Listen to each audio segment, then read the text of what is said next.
if you conceptualize the space of social media, but more generally the space of kind of, networks and information spreading across the world, if it happens that the networks that make things spread fast are also the networks that kind of select on what, for lack of a better word, we could call kind of, shallow, convenient, familiar ideas, then it means that the vast majority of the things we're going to see spreading are things that are, unless we go looking for them, are things that are, shallow, convenient, and familiar. And so you've got this kind of process of what could, for lack of a better word, is like coevolution. The networks are forming and then the content is forming to adapt to the networks because everyone's trying to get their content to spread the fastest and spread the farthest. And so I think that it's an interesting scientific observation, but actually has meaningful social implications too for how we cultivate the kinds of social networks that we'd like to see in online communities to foster the kinds of ideas and the sort of depth of interaction that we'd like to help sustain over the course of like the next iteration of culture evolution, which is, pretty much happening online at this stage.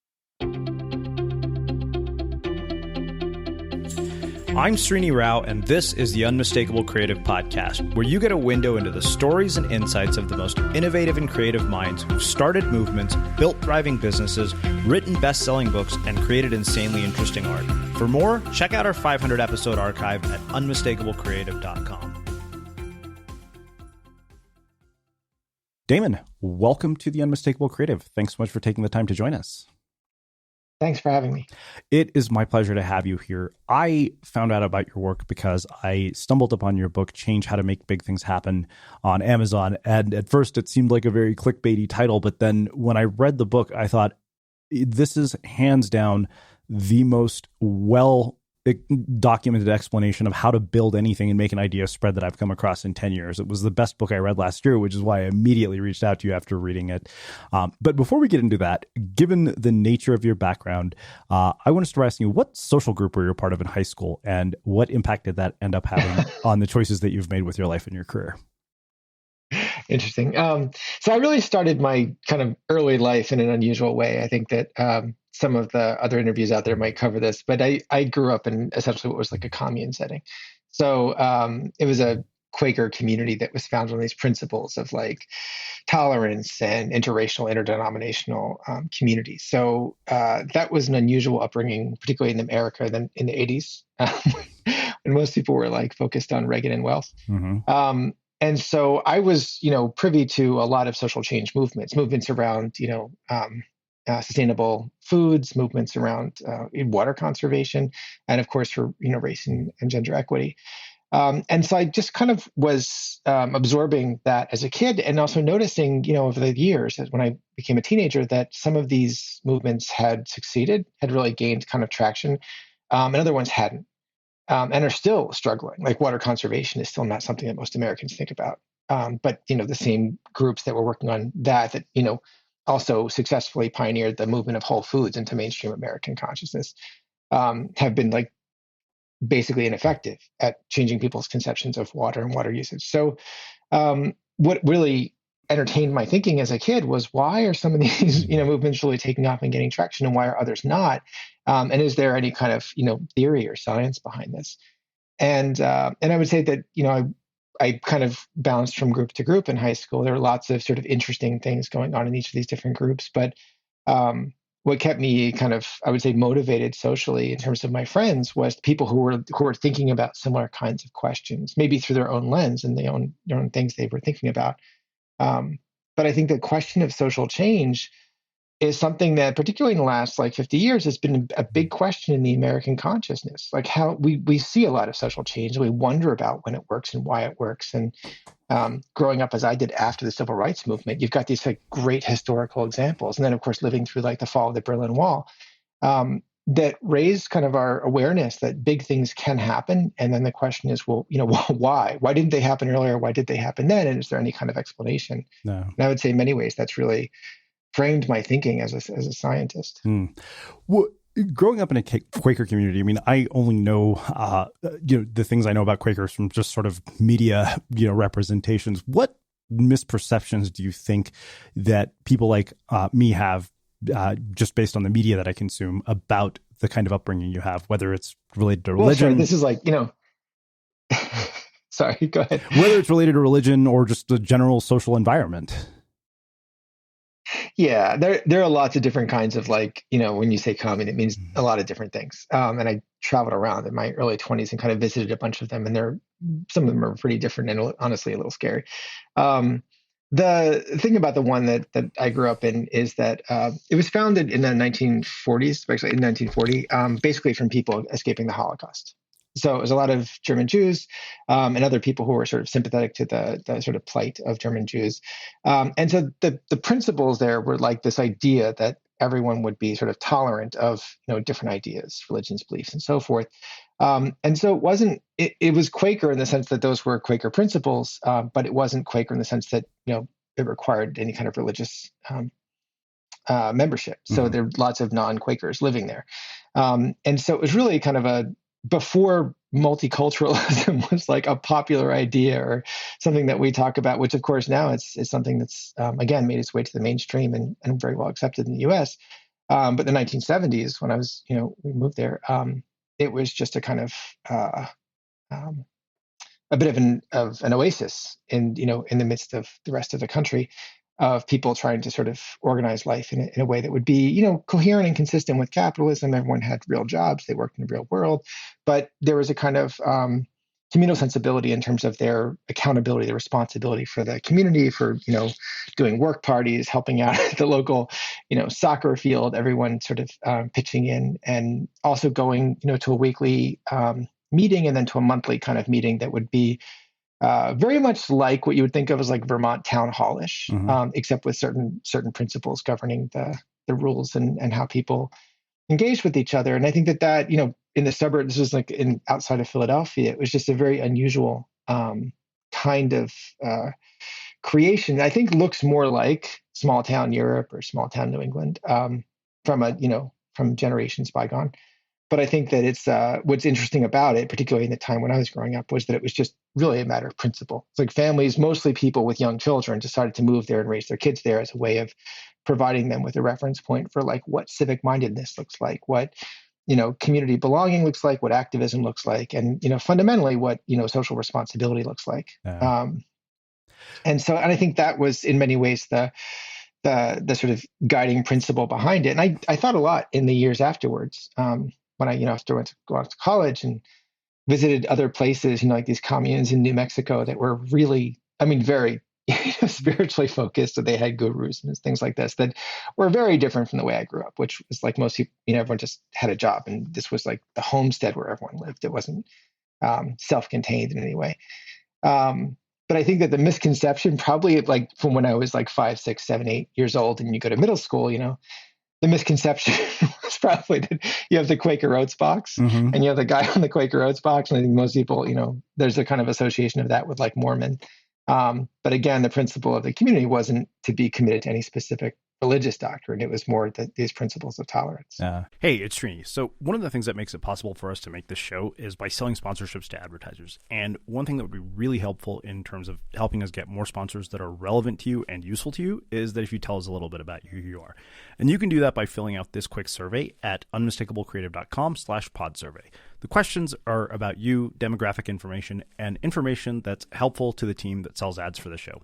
And if you're someone who wants to buy ads, you should definitely get in touch. It'll only take a few minutes, and it's an easy way for you to help the show. Again, that's unmistakablecreative.com/podsurvey, and there'll also be a link in descriptions of most recent episodes if you're listening to an older episode. Thanks, and stay tuned for the rest of the episode. Well, you've talked about social responsibility, social change, and communal accountability, and how, we've seen throughout history great social change, but that requires optimizing for collective interest instead of self-interest. And I think as a society, we've kind of gone in the other direction.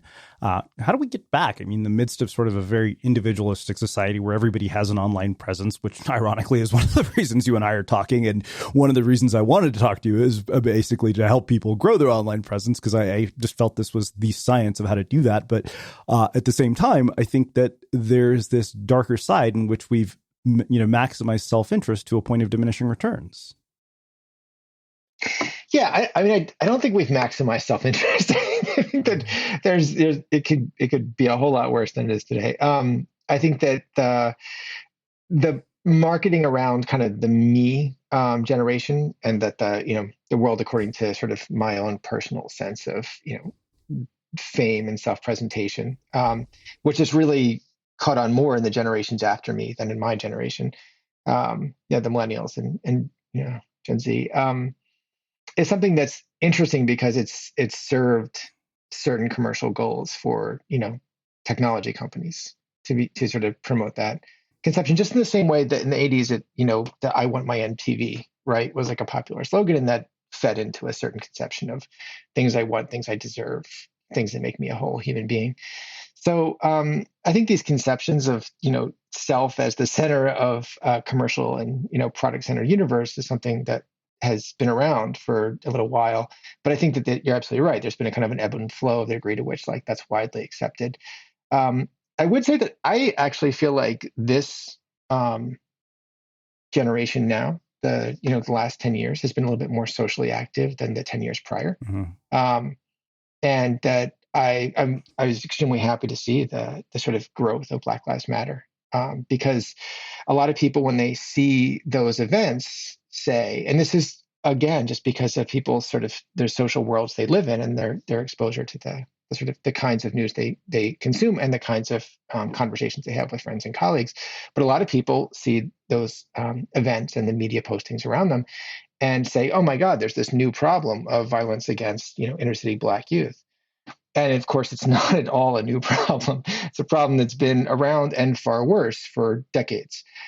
What's happening is there's kind of increasing public awareness of it and increasing public consciousness of it that's for the first time integrated across different social groups. And this is one of the sort of big theses in the book, is when you see these kinds of movements grow in a way that's not just a niche group mobilizing around their own sort of self-interest, but a group that somehow spans communities and demographic boundaries that traditionally wouldn't necessarily mobilize around an issue like this, then you're seeing something very special happen with the social networks and essentially the collective consciousness. And so to make that more concrete, what you see with Black Lives Matter is initially it started as this kind of marginal fringe movement. The 2012, 2013, 2014, the vast majority of Americans thought it was just a kind of basically a complaint by a group of people who were probably being treated fairly, but didn't understand, the sort of the pressures that the police were under and things like this.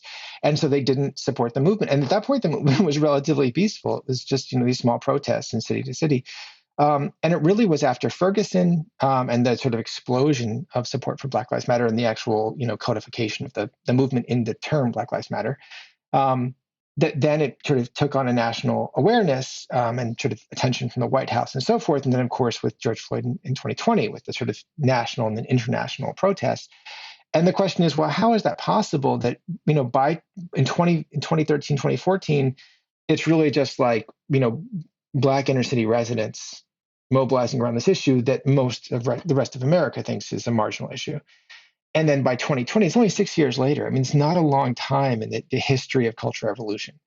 And only 6 years later, you have like white suburban housewives marching side by side with Black inner city youth to protest Black Lives Matter. Like that's a significant change in the reach and the sort of conception of relevance of this movement to all these different populations. And what happens in that 6 year window is a changing structure of the social networks on social media. And so what's interesting from that point of view is, sure, social media can be a commercial vehicle for celebrating the self and for making people feel as though, their private desires are the most important thing in the world. But it's also this phenomenal vehicle for establishing essentially shared communication networks across groups that hadn't been talking before, and certainly not talking about like such substantive issues. And one of the powerful things that happens in that space of communication networks across groups, and one of the concepts we can talk about today, if we have time, is this idea of like what that bridge across groups looks like. That winds up being like a key scientific factor for understanding when these kinds of movements are successful. Yeah. Well, sorry, go ahead. The creation of these bridges. Oh, no, let me just finish the thought. And then I'm sorry. I'm really interested in your follow-up. I just wanted to say that one of the points is that what happens in that communication network when you have these effective bridges across groups is that the language that each group uses to describe their own concerns winds up starting to correspond and ultimately coordinate across different groups. And that's just a function of the interaction across them. And so all of a sudden you see terms that before, like a couple years earlier, that one term would have been private to a certain group and its own interests. The term takes on a new sort of semantic value, and all of a sudden, different groups of people, different demographic backgrounds, different histories, different individual economic concerns are all using a kind of similar set of terms to mean things that are all personally valuable to them and their families. And that, that kind of linguistic change, it can seem kind of, trivial or in some way like technical to study the evolution of language. It turns out it's deeply meaningful because it's really how people talk about their lives. And when people start talking about their lives in these overlapping ways, then you can have a movement like Black Lives Matter that really somehow encompasses something that's intimate to people from all different walks of life. You're an educator at an elite educational institution. And, in the last few years, we've seen a lot of changes. I mean, I went to Berkeley as an undergrad, and, the joke with me and my sister is if we had the grades we did in high school, there's no way in hell we'd get in now. If you were tasked, based on the knowledge you have about social change, with redesigning our education system to prepare students for the future, what would you change about it? Wow, what a big question. There's so many sides to that. There's, I would say, first of all, there's the thing you just mentioned with regard to like admissions and the challenges of elite institutions and some of the pressures that now fall on high school students and also on parents. And then the second one probably is cost, right? The exclusiveness of these universities by virtue of how expensive they become.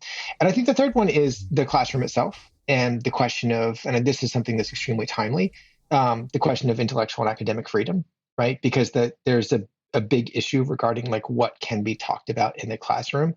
And it's got it seems like, straightforward, American neoliberalism. Like we think everything's safe in the classroom. The classroom is a place of free speech. It's not as simple as that, right? There are some topics and some views that you wouldn't necessarily want articulated as like equally valid in a classroom setting. And so the topic of, how to improve the education system, I think in particularly at the university level, involves all three, which is, how to frame the expectations for students and what their goals are, how to think about cost and financing and, making education in general, high quality education, less exclusive. And then third, like what is really the function of the university? How do we maintain a free and protected intellectual debate that allows students and teachers to engage in subtle and difficult conversations about topics like histories of racism, histories of sexism, movements today, like the January 6th attack on the Capitol, like in a way that's, intellectually liberal in the broad sense of being able to interrogate all sides of the problem instead of just assuming, as we all do, that there are certain things that are just wrong and so we just don't talk about them. That can sometimes stifle a productive intellectual discussion and also the fundamental process of learning beyond the immediate context. So I think these are the three issues that are probably at stake in improving the educational system. Wow. Well, let's get into the book. I think that, like I said, to me, this was probably the psychology of how to actually build an audience or, build a company or make any sort of idea spread in a way that I had never seen explained before in so much detail. And let's start with, the myths that you talk about, the biggest one being the influencer myth, which I think is really relevant to a lot of people who are listening to the show, because I think every guest here would be considered, quote unquote, an influencer. But I think the thing that really struck me that you talked about was this idea that you say that the power of highly connected social stars, or as we now call them, influencers, to spread innovations turns out to be one of the most enduring and misleading myths in social science. It has infiltrated the world of sales, marketing, publicity, and even politics, so much so that even when an innovation spreads from the periphery to achieve worldwide influence, we still give credit for its success to a social star. And the funny thing is, there's probably not a person listening to this who hasn't at one point or another thought, hey, if I got to be on Oprah, I would be famous overnight and I'd sell 1 million books. Or if Gary Vaynerchuk shared my podcast with his audience, then I'd have 1 million subscribers tomorrow. How did we arrive at that conclusion, and why is it wrong? Right. Well, so the idea of the influencer, it really started in the 1940s with some groundbreaking work by sociologists who were trying to figure out the role of media. So how effective are essentially commercials on radio or, subsequently on television, at getting people to buy products? So it's kind of a basic question. But then it actually connects to the deeper question of democracy, because the same strategies of advertising products were also used to advertise candidates, right? So you have these radio broadcasts with candidate some speeches, and also radio, television commercials with candidates. And the question was, is that actually affecting people's voting behavior? And what they found out was actually that there were people who were paying more attention to the news than other people, and those people were acting as like filters. And so they had this kind of model where, like, okay, media, commercials, information from the world comes into the sort of social life of regular citizens, really by getting attention from one person who's a kind of social person who has a lot of connections and has a lot of attention. And that person then winds up being the source of distribution for that information through the network. And that was the original idea of what's called the opinion leader, and what now today in social media is called the influencer, is that there's a small number of people who are more connected and more attentive, and those are the people that are basically filtering all the information in the world through their social networks, and then everything's just propagating. So that was the big idea, and we've stuck with that for a long time, because it really hooks into, and I think that Malcolm Gladwell wrote a book in 2000 that kind of just amplified this intuition with some really nice prose, and a couple of nice examples that highlight cases where we can easily imagine someone who's highly visible making buying a product or using something that everyone else sees, and then they copy that, and that becomes a sort of a logic for diffusion and for influence.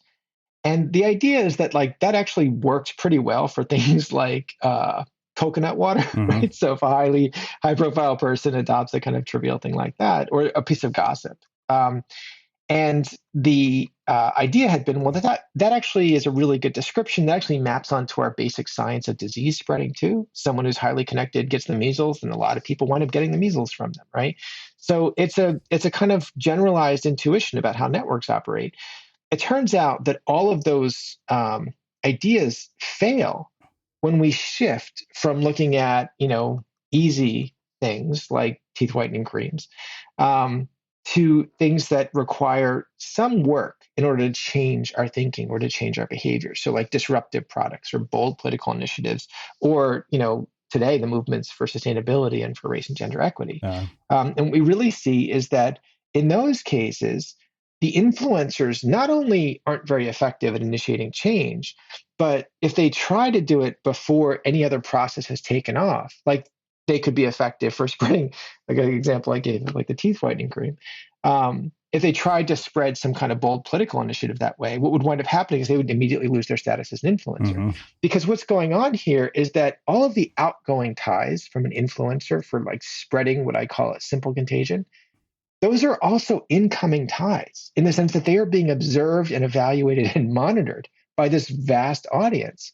And so they can't just do whatever they want.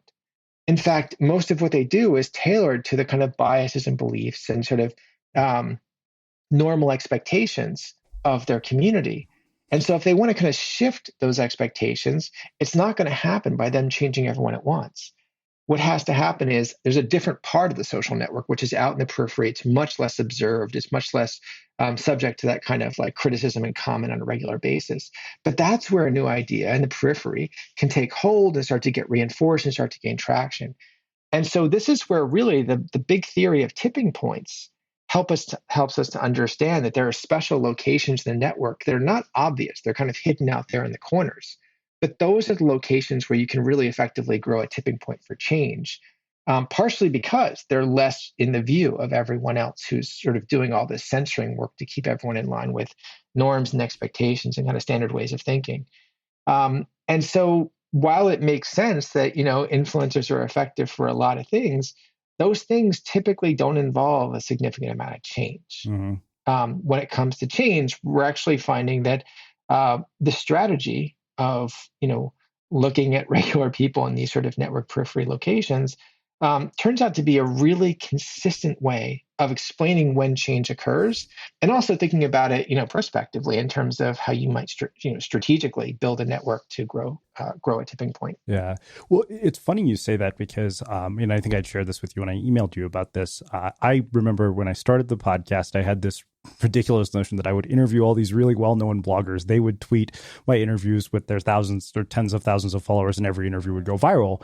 And of course, within 3 months, it became very apparent to me that that was not going to happen. And I realized it was our listeners who were actually causing the show to grow. And funny enough, like a lot of our early guests were basically nobodies. Nobody had heard of them until they were on our show. And to this day, I still keep that in mind. Like I will always choose somebody who I think is interesting over somebody who's famous. And sometimes I've done it at the cost of metrics, but I think that's part of it. To me, you basically explained the science behind why that worked. Yeah, I think I think that's a great example, and I'm so happy to hear that that's part of what you've experienced with the growth of the show. I think I might have mentioned to you that the emails I get from people largely who have read the book and gotten excited about it are folks who've experienced this at their workplace or in growing the activist movements they've grown or even the nonprofits they've tried to grow. Their success has come in these ways that are not obvious given the standard sort of theory of influencers. And I get a lot of these anecdotes from people, which is, in some ways it would have been nice to get these before I wrote the book, so I could have included them in different chapters. But there's a lot of just these really interesting anecdotes from all, these different quarters to social life where people are saying like, this is exactly how I've experienced it, that like it's grown in this way through the periphery, that we reached a tipping point and then things changed. And thank you for finally having a theory that explains this. Yeah. Well, I mean, my most influential mentor, the guy who came up with the name for this show and got me to where I'm at, had 150 followers on Twitter and was 6 weeks into his project. And to this day, nobody, and I've interviewed some pretty well-known people, none of them have had the same impact as he did. Well, let's talk about, one other thing that you talk about, which is this whole idea. You say that, to create real change, you need to do more than spread information. You have to change people's, beliefs and behaviors, and those are much harder to influence. So when somebody like a Gary Vee, for example, just to give us something concrete, is able to build this sort of massive following, what is he doing that's changing people's beliefs and behaviors? And is any of it just nonsense? Yeah, I think that's really the question of change really has to go with when we see something spreading, are we seeing something that kind of reinforces people's kind of existing conceptions and ideas of like who they are, how they work, what they believe in, or are we seeing the growth of a movement that actually shifts people's beliefs and their patterns of behavior? And I think and a great example of this is something like sustainability. Right? We see a lot of polarization in the US on the question of climate change, and the question of like what sustainable practices should be. And so one of the questions that comes up is, well, which strategy would you use if you just wanted to get people to change their practices around sustainability and energy consumption? And that winds up being kind of the bread and butter of it, which is, well, you can get people to talk about these things in different ways, but when do we actually see change in people like putting solar panels on their houses, or people starting to, turn lights off and use air conditioners less?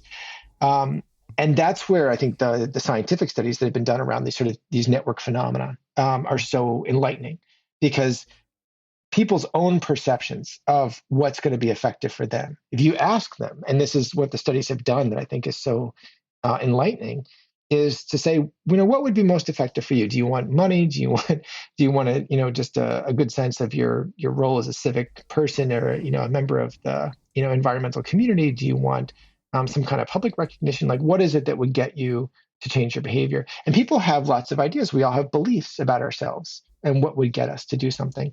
But then when you look at studies that have given people those incentives, and then compare them to other studies that have done kind of experimental controls where they give people other incentives, but just don't tell them about it. Like you give people sort of social network information about what other people in your community are doing, but don't sort of highlight that this is supposed to be a mechanism for change. Just sort of provide it and see what happens.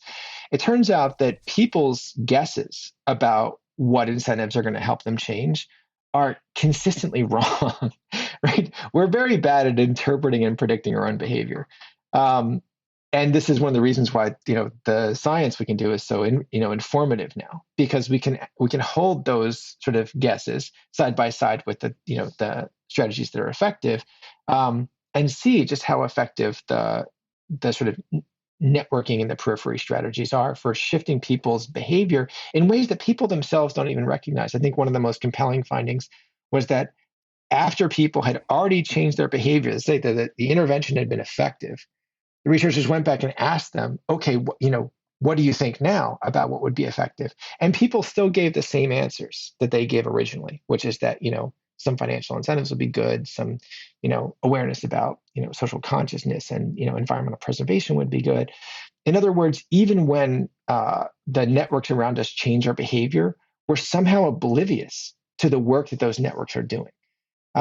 And so I think that when we look at change, we have to sort of fundamentally say, well, if we see someone becoming successful, they're becoming successful because they're just um, speaking to the beliefs and biases that people have and kind of reaffirming them in a way that feels satisfying. Or are they somehow initiating a change process that's shifting people's way of acting and thinking, even though people themselves may not recognize it? Yeah. Well, one other question I have about this, and you wrote extensively about weak ties and strong ties, as well as bridges. Can you talk about that in the context of a social network, like how that all works? Yeah, so this is kind of the bread and butter of, I would say, sociology in the last like 30, 40 years. There were a set of really nice results. This is the scholar Mark Granovetter, who in some ways was, in many ways, actually was an intellectual hero of mine. And he was the first one to really kind of put all of these sort of network ideas together in a really concrete and coherent way that was extremely impactful on the development of the field of sociology and subsequently computer science, applied physics. It just had a broad impact. And what he said was, look, most of us have friends and family who kind of know each other. We're in these sort of social clusters. But occasionally we meet someone who we don't know that well. They're kind of a casual contact. They're essentially a stranger. Someone pre-COVID, someone you might have met like at an airport, or sitting next to you on an airplane. And you exchange ideas with them. They tell you about a new app. You tell them about a new, show on HBO that you like. And then you go your separate ways because your social world and their social world are in, different universes. Um, and the idea is that social tie is, fairly meaningless to you in terms of like all the people that matter to you in your life. It's a kind of a weak tie in terms of the affect and the emotion that you invest in it. But the point that Granovetter makes is, look, that tie, because you and that other person live in like different social circles, that connection between you actually acts as this like long distance bridge that links these different parts of the social world. And the more of these long distance bridges there are, the faster that a new, information about a new app or information about a new television program or information about a new job can kind of propagate from group to group all around the world. And this became, in many ways, the sort of the idea, the concept, the sort of formalization that sat behind the viral model of spreading, and that tied in with our classic notion of the influencer, in the sense that a person with lots and lots of weak ties is someone who's in a good position to spread lots of stuff. And so, by contrast, our strong ties are, our friends and family, and of course, we have lots of trust and intimacy with our friends and family. But they also have these patterns of connection where they kind of tend to form little triangles. So like, I know my best friend, and my best friend knows my sister knows me, right? So these form into like little social triangles. And so the more of these triangles there are, the more the information kind of bounces around among the same people versus like jumping out to different communities. And that was in many ways the big insight of Granovetter's work, which I think put sociology on kind of a new a footing really for decades. And what I sort of contributed to this literature was to sort of interrogate whether that theory of spreading and that sort of theory of weak ties worked the same way for disease and information spreading on the one hand, and real behavior change and norm change on the other. Yeah. And that was, I said the big insights were that when I started to look at this, I started to get results that were really counterintuitive, in that they were contradicting the last like 30 or 40 years of science. And I was seeing the opposite of what I was supposed to see, where you put the contagion into the little network model, and then instead of speeding up, it would slow down. Wow. And so that's a bizarre finding, right? That you put these weak ties and it's supposed to speed things up, and it was slowing it down and then ultimately preventing spreading at all. And so this is what, got me to start thinking about, well, what's going on here, and what scientifically is there a deep explanation that we can come up with that helps us to kind of understand these sort of classes of cases where we want to understand the viral spread of COVID-19. Absolutely. We want to understand the viral spread of misinformation. Absolutely. Um, does that theory then help us to understand effective ways of getting people vaccinated or effective ways of spreading face masks? It turns out no. It turns out that if you want to sort of propagate behavior change or acceptance of new social norms, then you need different network strategies. And that's really where that distinction of strong and weak ties comes in terms of thinking about social spreading. Yeah. Well, when I hear you explain this, I'm thinking about this whole idea of virality. I remember Seth Godin saying to me once that he said something out of his 8 or 10,000 blog posts. God knows how many there are at this point, since he's been doing it every day for 10 years. None of them have ever gone viral. And yet, if you look up blog on the internet, I think Seth is probably the first person that comes up. And I wonder, this is kind of my sort of interpretation of some of this based on experience, a blog post or two that goes viral. I realize if you don't have anything to keep these people coming back and you don't actually build any semblance of a relationship or connection with them, the virality basically, today's viral sensation becomes tomorrow's afterthought. Yeah. But I wonder how you think about right. that. I think Sorry, go ahead.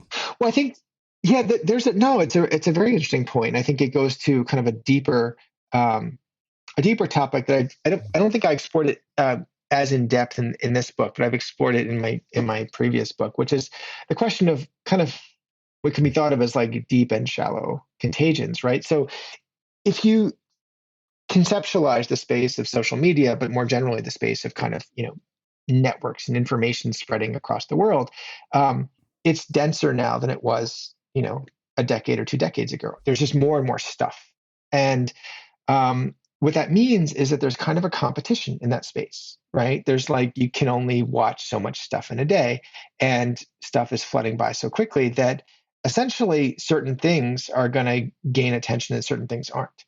Now, if it happens that the networks that make things spread fast are also the networks that kind of select on what, for lack of a better word, we could call kind of, shallow, convenient, familiar ideas, then it means that the vast majority of the things we're going to see spreading are things that are, unless we go looking for them, are things that are, shallow, convenient, and familiar. And so you've got this kind of process of what could, for lack of a better word, is like coevolution. The networks are forming and then the content is forming to adapt to the networks because everyone's trying to get their content to spread the fastest and spread the farthest. Well, this creates a kind of evolutionary process in in the real classical sense of evolution, where there's kind of a competition to be kind of the fittest meme or the fittest message, where fit really just means spreading to more people. And so if the networks that make things spread are most effective for spreading simple contagions, simple ideas, then those are the things that are going to be populating, from the point of view of marketers and political campaigns, populating our sort of intellectual and social space.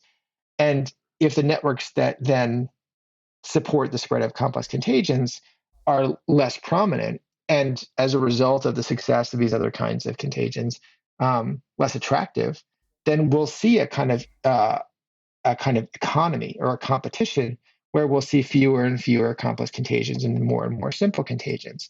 And that has all kinds of interesting feedback effects. It means that the science of how we study this stuff, if our science is based on massive data collection, that our science will start to select more and more simple contagions and start to believe that that is the universe of contagions, as opposed to the complex contagions, which are there and which we've seen in things like Black Lives Matter, but which are less day to day than the other kinds of memes that we see sort of getting traction and spreading wildly. And so I think that it's an interesting scientific observation, but actually has meaningful social implications too for how we cultivate the kinds of social networks that we'd like to see, in online communities to foster the kinds of ideas and the sort of depth of interaction that we'd like to help sustain over the course of the next iteration of culture evolution, which is pretty much happening online at this stage. Yeah. Well, let's talk about the myth of stickiness, because you say the myth of stickiness tells us that key product features offer a solution. If an initiative fails, the solution is to redesign your innovation with these features in mind, make it easier to use, make more striking or more memorable, less costly, or spruce up your campaign by making the messaging more fun and more emotionally engaging. And it just makes me think about, something like conversion rate optimization, where I'm sitting around tweaking my website to say, okay, well, if we change this headline, will more people sign up for the newsletter? But Right. you're basically, you're kind of questioning that. And then you go on to say, the less familiar an innovation is, the greater the resistance to it typically will be. So how do you overcome that resistance? And, how do we stop wasting time on apparently what the things that we think are going to be effective but are not? Yeah, and I think social networks wind up being interesting here because they're both the problem and the solution. So one of the examples I give in the book is like Google Glass, right? And it's one of those cases where, yeah, you can design a sticky, memorable, easy to talk about product. You can advertise it that way. Google Glass, for those who don't remember, it's like a cyborg, technology for surveilling and observing your visual world while talking to people. And what was interesting about it was that they used, Google used influencers and they used sort of sticky advertising technologies. But the technology didn't just fail, it like backfired. People wound up referring to people who wore glass as glassholes. And they wound up becoming like noticeably different from the rest of the population who they were trying to inspire to become glass wearers, actually became, a kind of counter movement against the product that was so effective that the product line was canceled and that actually Google's reputation was damaged by the product.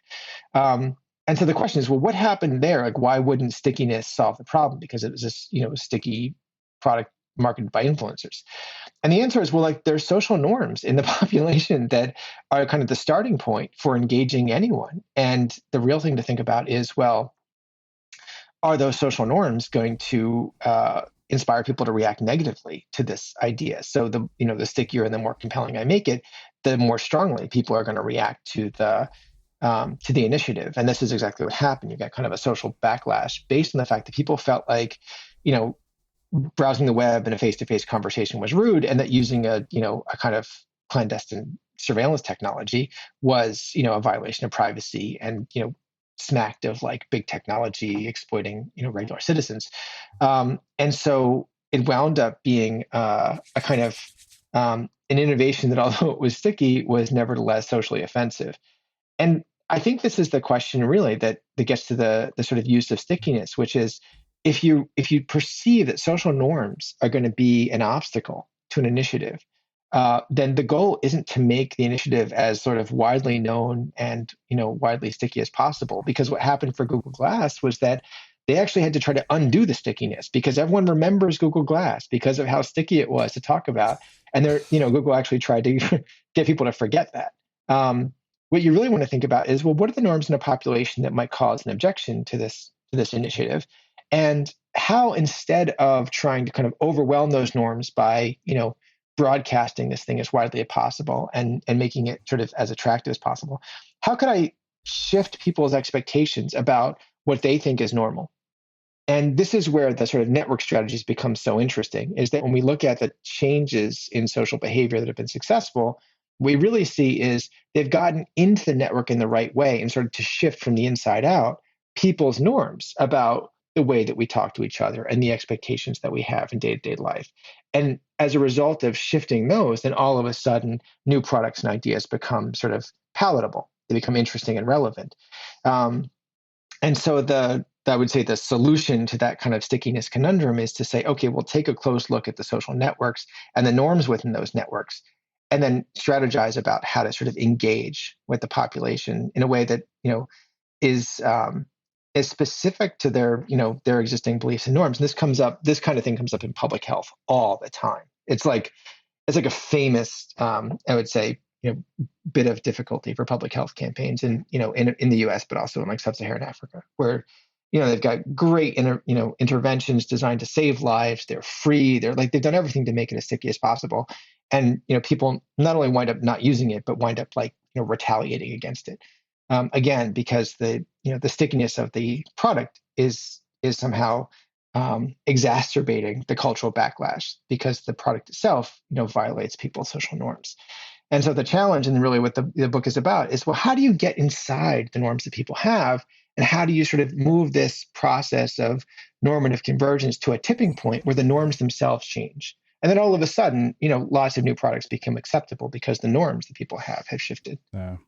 When I hear you explain it like that, the two things that come to mind for me were Airbnb and Uber, because I remember Chris Sacca and many venture capitalists who first heard the idea of Airbnb were like, people are going to get murdered. There's no way we're going to invest in this company. And same thing with Uber. Right. People are like, you're going to get into a car with a complete stranger. Like, what did our parents tell us every time we were around? Don't talk to strangers. Exactly. Yeah. And yet those are now social norms. So for somebody listening to this who's a content creator, for example, who's starting from the ground up, because I think we've been talking at this at a very theoretical level, and I think that's why I like this book, is because you gave us more of a compass than a map. And at the same time, I know there are people who are going to say, okay, well, thank you, Sri. Now I have to go read this book, listen to Damon talk about this 100 times, and I still won't know what the hell to do. But let's just, bring it down to, from the sort of high level, overview to, okay, let's look at it on concrete on the ground. Let's just use something as simple as, I'm going to start a blog. If I'm going to use your ideas to start a blog, I think I intuitively understand them because I've done this for 10 years. But if I'm starting out, everything you just said probably would have gone over my head. Yeah, I think right. We're talking at a really kind of general level. So to address exactly that issue, and I think one of the goals of the book is to say, okay, I would like people to sort of have. I personally am always frustrated with books that give lots of like funny anecdotes and interesting details, but don't actually have an overarching theory. Mm-hmm. Like they don't actually have grounded science that's like systematic that helps us to sort of locate this within, the history of ideas. We're just like, okay, here's some cute anecdotes, and then here's a kind of, an easy synthesis. I feel like what's compelling for me is that the scientific work, is building on the stuff we've been doing for the last, like I said, 30, 40 years, and really presents a kind of a shift, a sea change in how we think about these kinds of things. And that really should have implications, because all of this science is what sits behind all of the kind of popular books in this space. So once we have a new scientific idea of how the world works, we should actually have new practical implications. And that's kind of where the book ends. And I do these kinds of 7 strategies at the end of the book where they kind of, lay out in fairly specific terms. And I would say that, one is to think about this sort of topic I was talking about earlier about building bridges. When we think about building bridges, we think about like establishing a connection to someone from a different group.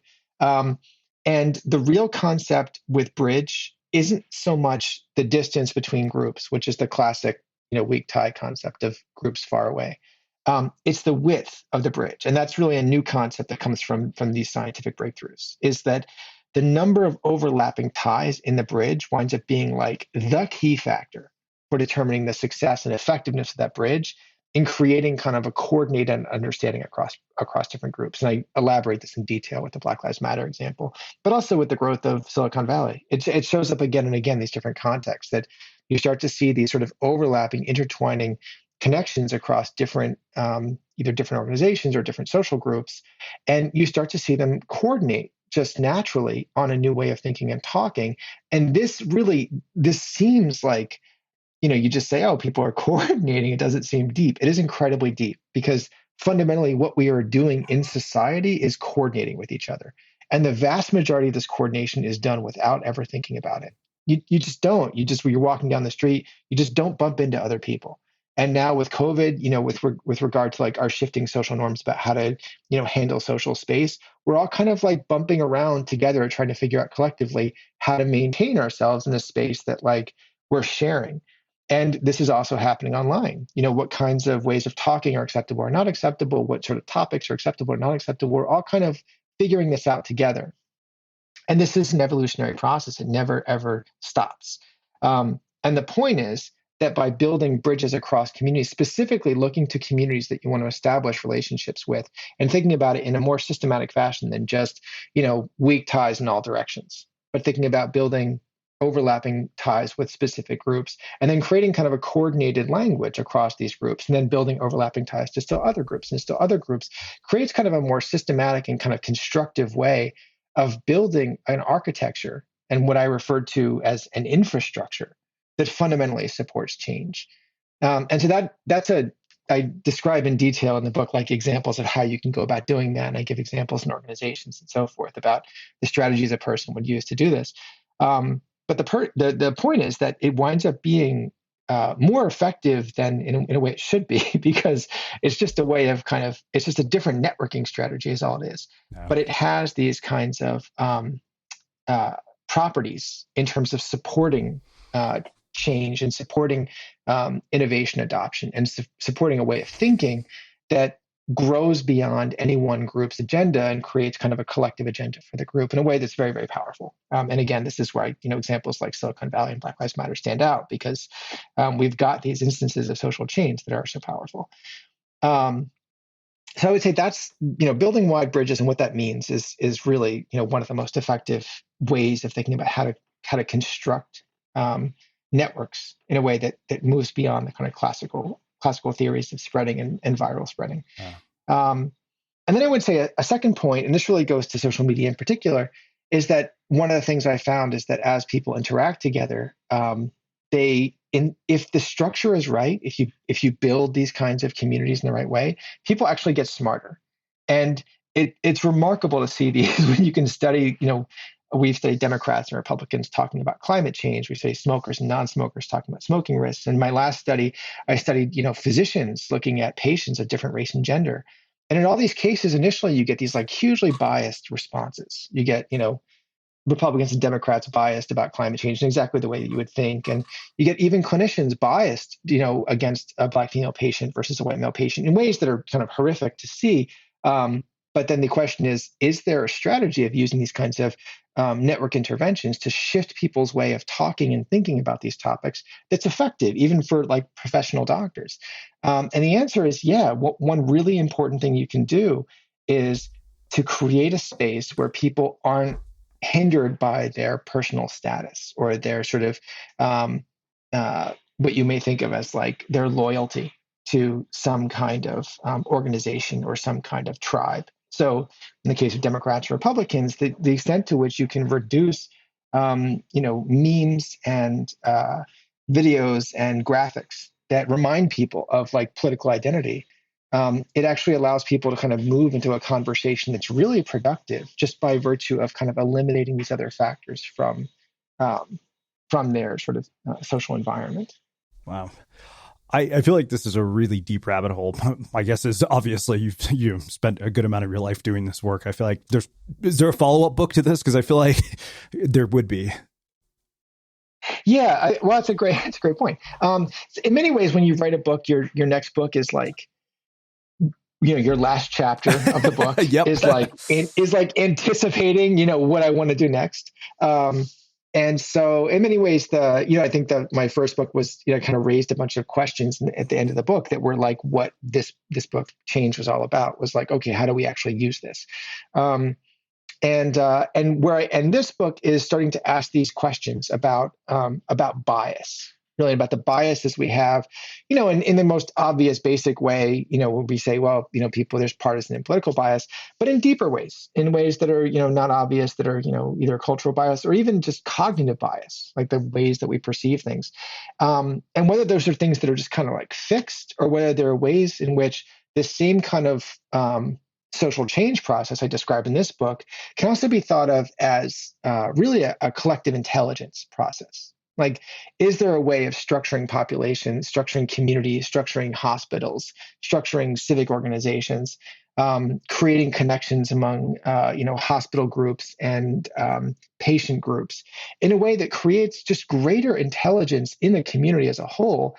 And what this does, this whole sort of new book that I'm working on, what it does is it just eliminates the whole concept of experts and of people who sort of, have higher status or greater authority, and shows that when we do this in an effective way, there are like really deep lessons that come out of this, where you can have doctors making better and more accurate decisions by virtue of not deferring to the highest, most senior doctor, by virtue of like taking some of the junior residents into account.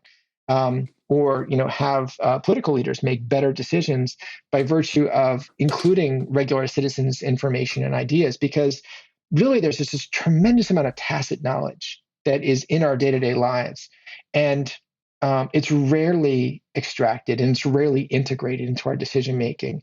And I don't think that's anyone's fault. I think it's just the way that we've kind of built our institutions.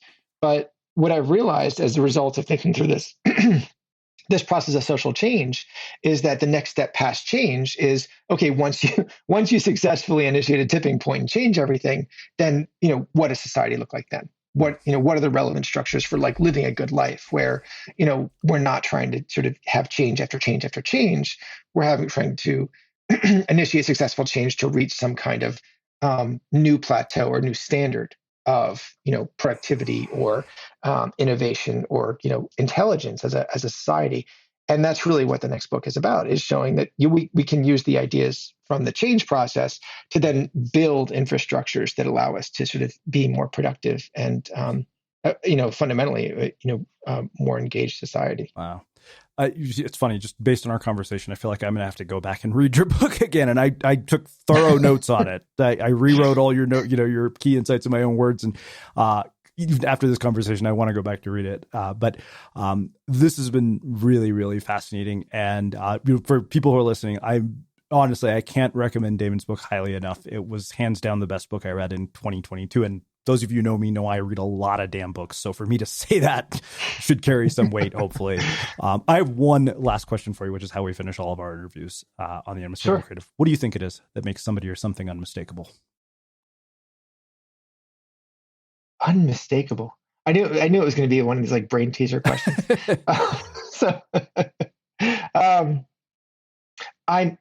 I'm stumped because I'm not really quite sure what we mean by unmistakable. You mean just stand out? Yeah, I mean, well, it's funny. Yeah, I guess that is the way, when you write a book called Unmistakable, as you do with any publisher, you have to actually define it. So yeah, that is how I defined it, as something that nobody else could do but you.